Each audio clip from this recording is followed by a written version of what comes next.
Whether you admire him or not, there's no denying that Donald Trump is a master of branding, negotiation, and strategy. His 1987 book, The Art of the Deal, offers insights into his thinking and tactics, many of which shaped his path to the White House not just once in 2016, but again in 2024. In this video, we'll break down how Trump used the principles outlined in his best-selling book to craft two winning presidential campaigns. From understanding his target audience to leveraging his celebrity status, Trump's campaigns were unconventional, to say the least.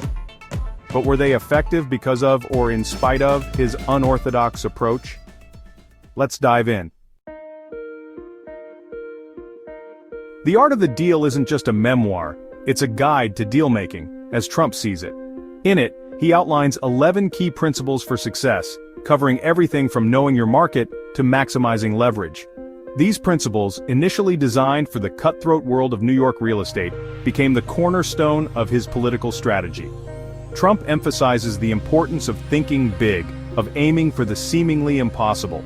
He also stresses the importance of understanding your leverage in any negotiation. What do you bring to the table that the other side needs? What are their weaknesses, and how can you exploit them to your advantage? The art of the deal, at its core, is about projecting an aura of confidence and success, even when the odds are stacked against you. Trump believes that by appearing strong and in control, you can influence the perceptions of others and ultimately bend them to your will. This approach became a defining feature of Trump's political campaigns, allowing him to tap into a deep well of public sentiment and reshape the political landscape in the process. Let's start with 2016. Trump's unlikely rise from real estate mogul and reality TV star to President of the United States shocked the world. Political analysts and pollsters were left scrambling, trying to make sense of how a political outsider with no prior experience in government could have clinched the highest office in the land. Trump, the consummate showman, understood the power of spectacle, of grabbing the public's attention and holding it hostage. His rallies were media events, carefully orchestrated to generate headlines and dominate the news cycle. His campaign slogan, "Make America Great Again," was simple, catchy, and spoke to a deep-seated nostalgia among a segment of the population. He railed against the political establishment, both Democrat and Republican, positioning himself as the champion of the forgotten man and woman. Trump's 2016 campaign was, in many ways, a hostile takeover of the Republican Party. He recognized a deep vein of dissatisfaction within the party base, a sense that their concerns were being ignored by the party elite.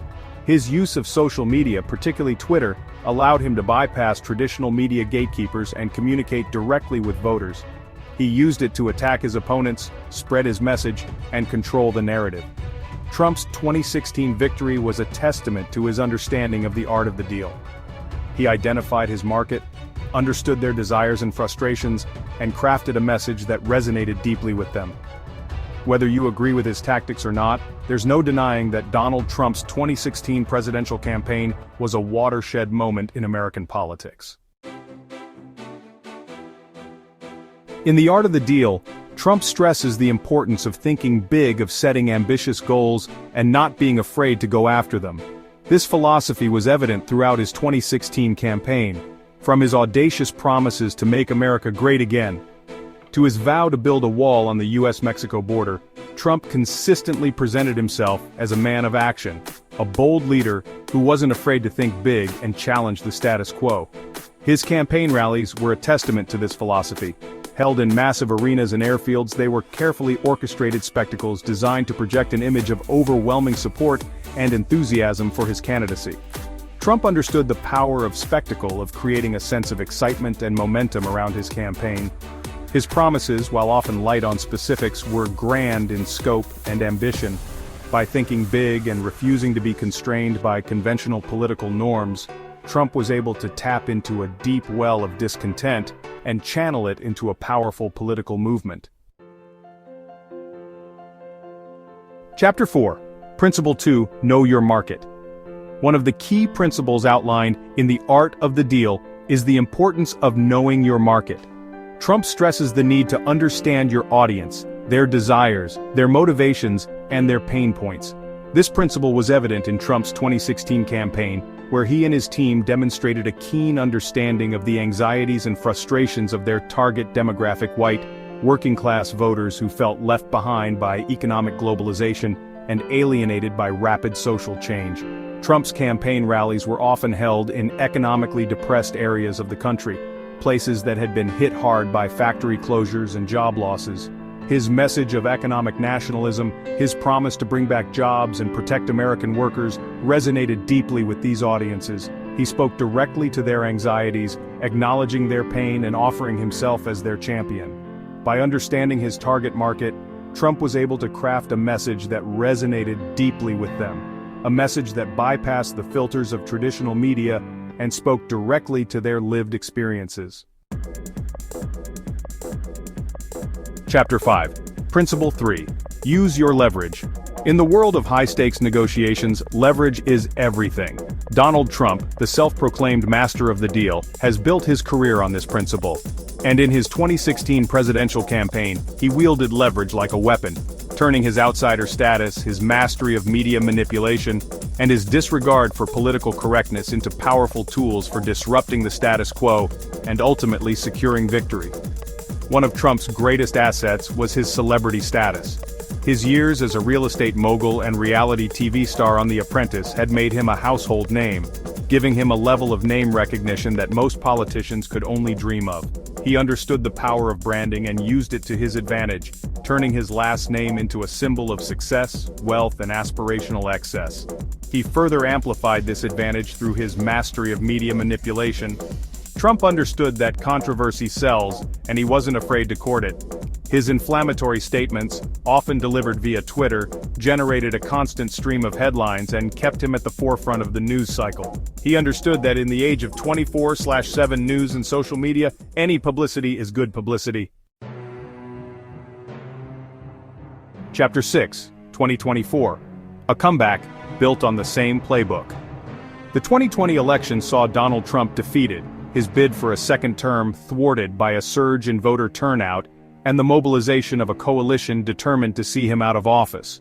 Yet, despite the historic nature of his loss, Trump refused to accept defeat, choosing instead to sow doubt about the legitimacy of the election and lay the groundwork for an eventual return to power. True to form, Trump approached his post-presidency not as a time for quiet reflection or graceful retirement, but as an opportunity to regroup, rebuild, and plot his comeback.